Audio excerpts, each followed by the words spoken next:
भारतीय संस्कृती. लेखक साने गुरुजी. अद्वैताचं अधिष्ठान. भारतीय संस्कृतीत सर्वत्र अद्वैताचा आवाज घुमून राहिला आहे. भारतीय संस्कृतीला अद्वैताचा मंगल वास येत आहे. हिंदुस्थानच्या उत्तरेस ज्याप्रमाणे उत्तुंग गौरीशंकर शिखर उभं आहे, त्याचप्रमाणे तेथील संस्कृतीच्या पाठीशीही उत्तुंग आणि भव्य असे अद्वैत दर्शन आहे. कैलासावर बसून ज्ञानमय भगवान शंकर अद्वैताचा डमरू अनादिकालापासून वाजवित आहेत. शिवाजवळ शक्ती असणार, सत्याजवळ सामर्थ्य असणार, प्रेमाजवळच पराक्रम असणार. अद्वैत म्हणजे शिवत्व, अद्वैत म्हणजे निर्भयता. या संसारात अद्वैताचा संदेशच सुख सागर निर्मू शकेल. भारतीय ऋषींनी ही महान वस्तू ओळखली. अद्वैताचा मंत्र त्यांनी जगाला दिला. या मंत्रा इतका पवित्र मंत्र दुसरा कोणताही नाही. जगात दुजाभाव असणे म्हणजे दुःख असणे, आणि समभाव असणे म्हणजे सुख असणे. सुखासाठी धडपडणाऱ्या मानवाने अद्वैताची कास धरल्याशिवाय तरणोपाय नाही. ऋषी कळकळीने सांगत आहेत की ज्याच्याबद्दल तुला दुजाभाव वाटत असेल, त्याच्या जवळ जाऊन त्याला प्रेमाने मिठी मार. सहनाववतु सहनौ भुनक्तु सह वीर्यं करवावहै तेजस्विनावधीतमस्तु मा विद्विषावहै. ओम शांति शांति शांति. या थोर मंत्राचा खोल अर्थ काय? हा मंत्र आपण एके ठिकाणीच म्हणावयाचा नाही. हा मंत्र सर्वत्र उच्चारावयाचा आहे आणि तद्नुरूप वागायचे आहे. केवळ गुरुशिष्यापुरता हा मंत्र नाही. ब्राह्मणांना ब्राह्मणेतरांबद्दल आणि ब्राह्मणेतरांना ब्राह्मणांबद्दल दुजाभाव वाटत आहे का? येऊ देत ते एके ठिकाणी आणि म्हणू देत हा मंत्र. स्पृश्य आणि अस्पृश्य परस्परांपासून दूर आहेत का? येऊ देत त्यांना जवळजवळ आणि उच्चारू देत हा मंत्र. हिंदू मुसलमान परस्परांस पाण्यात पाहत आहेत का? येऊ देत ते जवळ. हातात हात घेऊन उच्चारू देत हा मंत्र. गुजरात येथील आणि महाराष्ट्रातील लोक एकमेकांचा द्वेष करीत आहेत का? येऊ देत त्यांना जवळ आणि उच्चारू देत हा मंत्र. ज्यांना एकमेकांबद्दल दुजाभाव वाटत नाही, त्यांच्यासाठी हा मंत्र नाही. दुजाभाव दूर करण्यासाठी हा मंत्र आहे. जगात सर्वत्र दिसून येणाऱ्या दुजाभावाचा अंधार दूर करण्यासाठी म्हणून ऋषीने हा महान दीप दिला आहे. हा दीप हातात घेऊन आपण पाहूया, आपले व्यवहार करूया. आनंद प्राप्त झाल्याशिवाय राहणार नाही. अद्वैत म्हणजे माझ्यासारखाच दुसरा आहे, ही भावना. समर्थांनी सारे अद्वैत तत्वज्ञान माझ्या मते एकाच ओवीत सांगून ठेवले आहे. अद्वैताचे प्रत्यक्ष व्यावहारिक स्वरूप त्यांनी त्यात शिकविले आहे. आपणास चिमोटा घेतला तेणे जीव कासावीस झाला, आपणावरून दुसऱ्याला ओळखीत जावे. मला कोणी मारले तर मला दुःख होते. मला अन्न पाणी मिळाले नाही तर माझे प्राण कंठात येतात. माझा कोणी अपमान केला तर मेल्याहून मेल्यासारखे मला होते. मला ज्ञान मिळाले नाही तर मला लाज वाटते.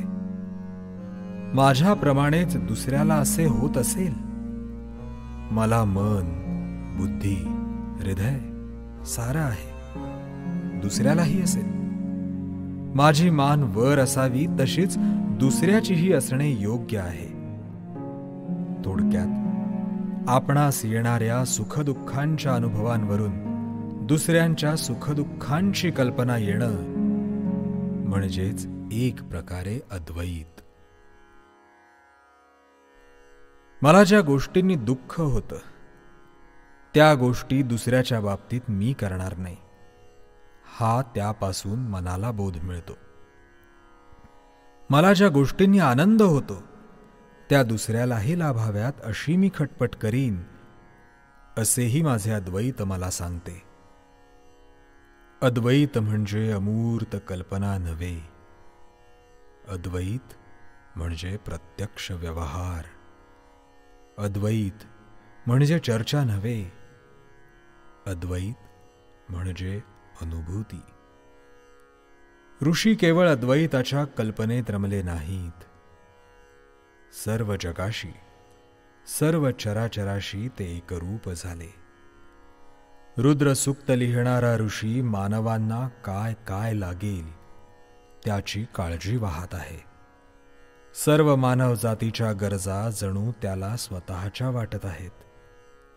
शरीराच्या, मनाच्या, बुद्धीच्या भुका तो अनुभवित आहे. घृतं च मे मधुं च मे गोधूमाश्च मे सुखं च मे शयनं च मे ऋचं च मे श्रुचं च मे धिष्ठं च मे धिषणा च मे. मला तूप हवे, मध हवा, गहू हवेत, सुख हवे, अंथरूण पांघरूण हवे, विनय हवा, संपत्ती हवी, बुद्धी हवी, धारणा हवी, मला सारे हवे. तो ऋषी स्वतःसाठी हे मागत नाही. तो जगताकार झाला आहे. आजूबाजूच्या सर्व मानवांचा तो विचार करीत आहे. या मानवांना या सर्व गोष्टी केव्हा मिळतील अशी तगमग त्याला लागलीये. पोटभर खायला, अंगभर ल्यायला या सर्व भावा बहिणींना केव्हा मिळेल, या सर्वांना ज्ञानाचा प्रकाश केव्हा मिळेल, या सर्वांना सुख समाधान कसे लाभेल याची चिंता त्या महर्षीलाच लागून राहिलेली आहे. राष्ट्राला जे जे पाहिजे त्याची भिक्षा प्रभूजवळ त्यांनी या स्तोत्रात मागितली आहे. त्याला पावन भिक्षा असे सुंदर नाव दिले आहे.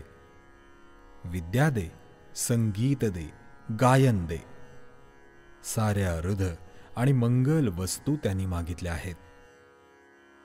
रुद्र सूक्तातील कवी समाजाच्या गरजा सांगत आहे आणि गरजा पुरवणाऱ्यांना तो वंदन करीत आहे. त्या ऋषीला अमंगल आणि अशुची कोठेही इवलीशी सुद्धा दिसत नाही. चर्मकारेभ्यो नमो, रथकारेभ्यो नमो, कुलालेभ्यो नमो. अरे चांभारा तुला नमस्कार, अरे सुतारा तुला नमस्कार, अरे कुंभारा तुला नमस्कार. समाज पुरुषाची कर्ममय पूजा करणारे हे सारे श्रमजीवी त्या थोर ऋषीला वंद्य वाटत आहेत. तो चांभाराला अस्पृश्य मानित नाही, कुंभाराला तुच्छ लेखित नाही.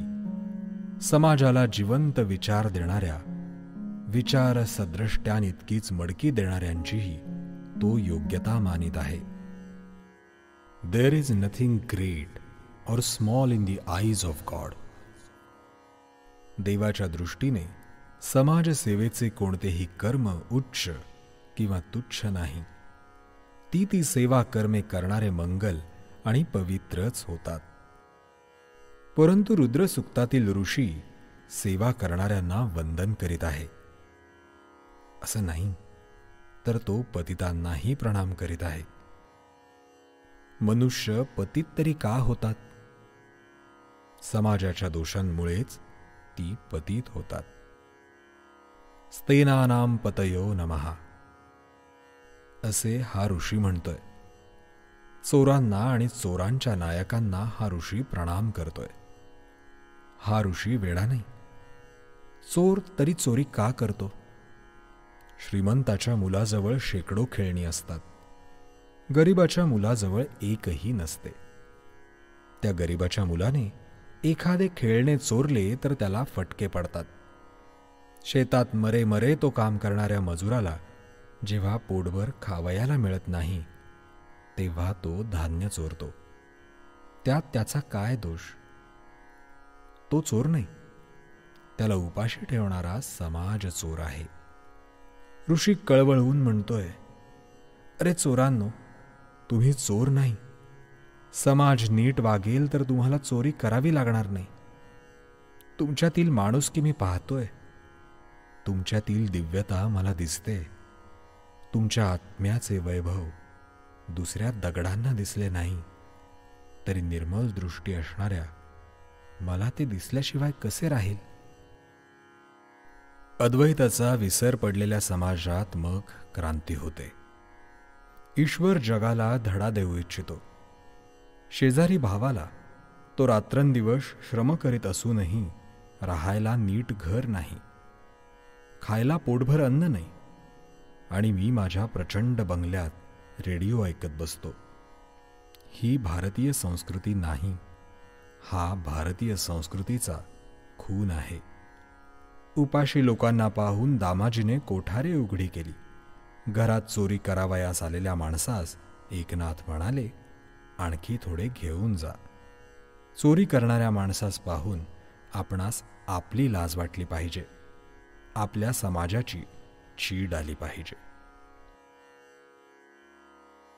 अद्वैत म्हणजे थट्टा झालीये. भरल्या पोटी अद्वैताची चर्चा करीत बसतात, परंतु जीवनात अद्वैत जाणणारा भगवान बुद्ध वाघिणीला उपाशी आणि आजारी पाहून तिच्या तोंडात मांडी देतो. अद्वैताचा अनुभव घेणारा तुलसीदास झाड तोडणाऱ्या पुढे आपली मान करतो आणि ते फुलणारे, फळणारे, छाया देणारे चैतन्यमय झाड राखू पाहतो. अद्वैताचा अनुभव घेणारा कमाल गवत कापण्यासाठी रानात गेल्यावर सुटे मंद वारा डुले सर्व रान असे दृश्य पाहून विरघळतो. नको रे कापू, नको रे कापू असे जणू हे गवत सांगत आहे असे त्याला वाटते. त्याच्या हातातील विळा गळून पडतो. अद्वैताचा अनुभव घेणाऱ्या ऋषींच्या आश्रमात वाघ आणि शेळी प्रेमाने नांदतात. हरिणे सिंहांची आयाळ खाजवतात. साप मुंगसाला मिठी मारतो. अद्वैत म्हणजे उत्तरोत्तर वाढते प्रेम, विश्वाला विश्वासाने आलिंगणारे प्रेम. परंतु अद्वैताला जन्म देणाऱ्या आणि अद्वैत जीवनात अनुभवू पाहणाऱ्या थोर संतांच्या या भरतभूमीत आज अद्वैताचा संपूर्ण अस्त आला आहे. आम्हाला ना शेजारी ना पाजारी, आम्हाला आजूबाजूचे विराट दुःख दिसत नाही. आमचे कान बधीर झालेत, डोळे आंधळे झालेत, सर्वांना हृदयरोग झालेला आहे. वेदांतील एक महर्षी हृदय पिळवटून सांगत आहे, मोघमन्नम विंदते अप्रचेतः सत्यम ब्रवीमी वदयति सह तस्य नर्यमाणं पुष्यति नो सखायम केवलाघो भवती केवलादी. संकुचित दृष्टीच्या मनुष्याला मिळालेल्या धान्याच्या राशी फुकट आहेत. त्याच्या घरात साठवलेले ते धान्य नसून ते त्याचे मरण साठवलेले आहे. जो भावा बहिणींस देत नाही, योग्य माणसांस देत नाही, असा केवळ स्वतः पुरते पाहणारा मनुष्य केवळ पापरूप होय. आजूबाजूला लाखो कष्टी लोक अन्न वस्त्रहीन असता आपल्या बंगल्यात कपड्यांचे ढीग आणि धान्याची कोठारं ठेवणं हे धोक्याचं आहे. ऋषी म्हणतो, तुमचा चक्काचूर करणारे ते बॉम्बगोळे आहेत. ऋषीचे हे म्हणणे तर इतर देशात अनुभवास येत आहे, आपल्याही देशात येईल. नामदेवांनी उपाशी कुत्र्याला तूप पोळी खाऊ घातली. त्याच संतांच्या भूमीत उपाशी माणसांची कोणी कदर करीत नाही. कोणी अद्वैताचा अभिमानी शंकराचार्य संस्थानिकास सांगत नाही की कर कमी कर, सावकारास सांगत नाही की व्याज कमी कर, कारखानदारास सांगत नाही की मजुरी वाढव आणि कामाचा थोडा वेळ कमी कर. सर्वांच्या पुड्या खाऊन व पाद्यपूजा घेऊन संचार करणारे श्री जीवनात अद्वैत यावे म्हणून मरत आहेत का? आजच्या या साम्यवादाला हे संस्कृतीच्या गप्पा मारणारे हसतात. परंतु साम्यवाद म्हणजे एक प्रकारे कृतीत आणलेला वेदांत होय. हजारो वर्ष वेदांत घोकला जात आहे. कथा पुराणातून सांगितला जात आहे. वेदांत शिकविणाऱ्या समाजाला अशी विकलता का यावी? आमचा पाया पोखरला जात होता. अद्वैत शिकवणाऱ्या समाजात द्वैताचा नुसता बुजबुजाट उडाला आहे. या बुजबुजाटात सुखशांती आणण्याचे काम साम्यवादी करीत आहेत. सर्वेत्र सुखिनः सन्तु सर्वे सन्तु निरामयः. सारे सुखी असोत, सारे निरोगी असोत असे मंत्र पुटपुटल्याने सुख आणि आरोग्य निर्माण होत नसते. मंत्र म्हणजे ध्येय. ते ध्येय कृतीत आणण्यासाठी मरावयाचे असते, जिजावयाचे असते. हे मंत्र पुटपुटताना किती लोकांना सुख नाही, किती लोकांना औषध नाही, किती लोकांना घाणेरड्या खोलीत राहावे लागते, किती लोकांना स्वच्छ हवा नाही, स्वच्छ पाणी नाही, किती लोकांना आरोग्याचे ज्ञान नाही. याचा विचार तरी मनात येतो का? आपल्या लोकात सर्वत्र दंभ बोकाळला आहे. महान वचने ओठांवर, पोटात काही नाही. परंतु धर्मजीवनात आल्याशिवाय सुंदर जीवन होत नाही. भाकरीचा तुकडा नुसता ओठांवर ठेवून भागत नाही, तो पोटात जावा लागतो. तेव्हाच शरीर सतेज आणि समर्थ होते. थोर वचने जेव्हा कृतीत उतरतील तेव्हाच समाज सुखी आणि आरोग्य संपन्न होईल. साम्यवादी हे मंत्र पुटपुटत बसणार नाहीत. या महान मंत्राचा आचार केव्हा सुरू होईल याची उत्कट तळमळ त्यांना लागलीये. यासाठी ते तडफडत आहेत. धर्मविर्म आम्हाला कळत नाही असे ते म्हणतात. परंतु खरा धर्म तेच आचरू पाहत आहेत. सर्वांना खायला प्यायला देऊ पाहत आहेत. समाजातील अन्याय, दैन्य, दास्य दूर करू पाहत आहेत. समाजातील दुर्गुण दूर करावयाचे असतील तर अद्वैत जीवनात आणा. आपणावरून दुसऱ्याला ओळखावया शिका असे ते सांगत आहेत. ते स्वतःला भाई म्हणवून घेत आहेत. आपण सारे भाई भाई अमृतस्य पुत्रहा. त्या अमृतरूपी चैतन्याची आपण सारी लेकरे. या एके ठिकाणी खपू, एके ठिकाणी खाऊ, एके ठिकाणी शिकू, गाऊ, हसू असे हे साम्यवादी म्हणत आहेत. ऋषींच्या आश्रमातील प्रेमाच्या प्रभावामुळे साप आणि मुंगूस एके ठिकाणी राहत. हे ध्येय आपणापासून पुष्कळ दूर आहे खरे. मनुष्य आपल्या प्रेम प्रकर्षाने विश्वातील सर्व विरोध दूर करीत आहे. हे ध्येय कदाचित आपल्या दृष्टीत येत नसेल, परंतु सर्व मानव जातीने तरी प्रेमाने एकत्र नांदावे यात काय कठीण आहे. या भरतभूमीत हा प्रयोग ऋषी करू पाहत होते. अद्वैताचा तारक मंत्र देऊन हे प्रेमैक्य निर्माण करू पाहत होते. परंतु त्यांची परंपरा पुढे चालवू पाहणारे सर्वच भेदभाव माजवित आहेत, वैषम्य वाढवित आहेत. ही सृष्टी एक प्रकारे अद्वैत शिकवित आहे.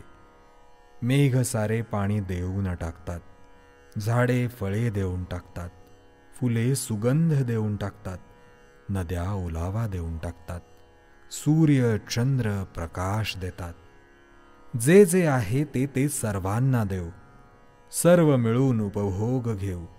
आकाशातील सारे तारे सर्वांसाठी आहेत, देवाचे जीवनप्रद वारे सर्वांसाठी आहेत.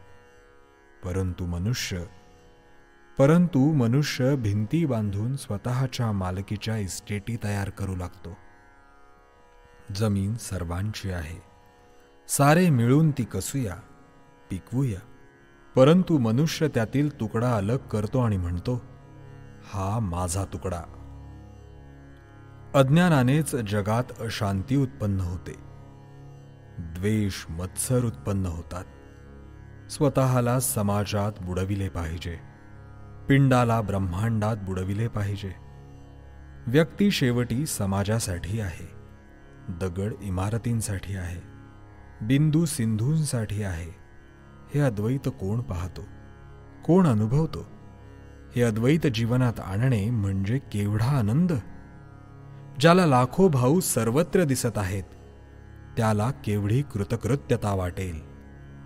संतांना हीच तहान होती, हेच वेड होते.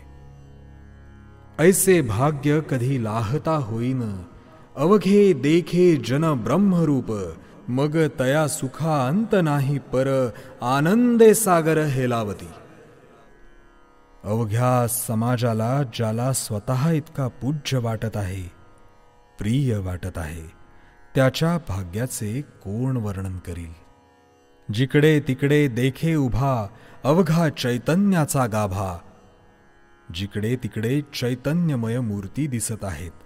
दगडा धोंड्यातही चैतन्य पाहून डोलणारा संत मानवातील चैतन्य नाही का पाहणार. जेथे तेथे देखे तुझीच पाऊले, सर्वत्र संचले तुझे रूप. सर्वत्र तेच स्वरूप आहे, चैतन्यमय आत्म्याचे स्वरूप आहे. या चैतन्यमय मूर्तींची सेवा करावयास संत तडफडत असतो. त्याला वाटते की सहस्त्र हात असते तर सहस्त्र बोलत्या चालत्या मूर्तींना वस्त्रे नेसविली असती, जेऊ खाऊ घातले असते. परंतु लाखो वस्त्रहीन, अन्नहीन, चैतन्यमय देवांची पूजा करावयास कोण उभा राहतो. अद्वैत म्हणजे मरण आहे, स्वतःचे मरण. आपुले मरण पाहिले म्या डोळा. स्वतः मेल्याशिवाय या असमंतात पसरलेल्या परमेश्वराचे दर्शन होणार नाही. स्वतःचा अहंकार कमी करा, स्वतःची पूजा कमी करा. जसजसे तुमचे अहंचे रूप क्षुद्र होत जाईल, तसतसे परब्रह्म तुम्हाला दिसू लागेल. बुद्धाने स्वतःचे निर्वाण केले, स्वतःला मालवून टाकले. तेव्हा त्याला सर्व चराचराला अपरंपार प्रेम देता आले.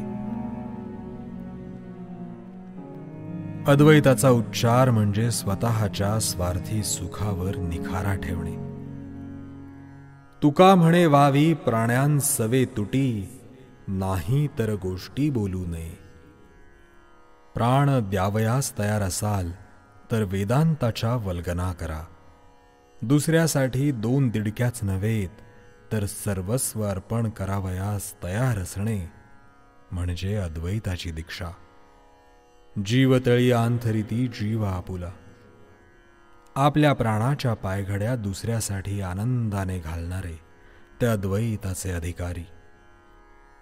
शंकराचार्यांच्या अद्वैत तत्वज्ञानाच्या सिंह गर्जनेने तर इतर तत्वज्ञाने पळून गेली असे म्हणतात. सिंह पाहताच कोल्ही कुत्रीच नव्हे तर प्रचंड हत्तींचीही तारांबळ उडते. शंकराचार्यांच्या द्वैतामुळे द्वैतवादी पळाले, परंतु समाजातील द्वैत पळाले नाही. समाजातील दंभ, आलस्य, अज्ञान, रूढी, भेदभाव, उच्च नीचपणा, स्पृशास्पृश्ये, वैषम्ये, दारिद्र्य, दैन्य, दास्य, दुबळेपणा, भ्याडपणा या गोष्टी पळाल्या नाहीत. ही सारी द्वैताची प्रजा आहे. समाजात दुजाभाव असला म्हणजे हे सारे भीषण चित्र दृष्टीस पडू लागते. भारतीय समाजात तोंडातील अद्वैत समाजातील रोजच्या आचारातील अल्प स्वल्प ही जरी दाखविण्यासाठी कोणी मनापासून झटते तर भारताला अशी अधोगती येती ना. थोर स्वामी विवेकानंद म्हणूनच खेदाने म्हणत की हिंदू धर्मा इतकी तत्वे सांगणारा दुसरा धर्म नाही आणि हिंदू लोकांइतके प्रत्यक्ष आचारात अनुदार लोक अन्यत्र सापडणार नाहीत. शेकडो वर्षे अद्वैताचे डंके वाजत आहेत, परंतु रानातील रानटी लोकांवरच आमचे मठ सोडून आम्ही कधी गेलो नाही. कातकरी, भिल्ल, गोंड, शेकडो जाती, त्यांच्यापासून अहंकाराने आम्ही दूर राहिलो. अद्वैतावर भाष्य लिहिणारे आणि ती वाचणारे प्रत्यक्ष रोजच्या व्यवहारात अद्वैत शून्य दृष्टीने जगू लागतात. अद्वैत हा भारतीय संस्कृतीचा आत्मा आहे. या तत्वाचा उत्तरोत्तर जीवनात अधिक अधिक अनुभव घेत जाणे म्हणजेच भारतीय संस्कृतीत भर घालणे. आपल्या सर्व अंतर्बाह्य कृतीतून अद्वैताचा सुगंध जसा जसा येऊ लागेल तसतसा भारतीय संस्कृतीचा आत्मा आपणास समजू लागला असे म्हणता येईल. तोपर्यंत त्या संस्कृतीचे नावही उच्चारणे म्हणजे त्या थोर ऋषींची आणि त्या थोर संतांची केवळ विटंबना आहे, दुसरं काय.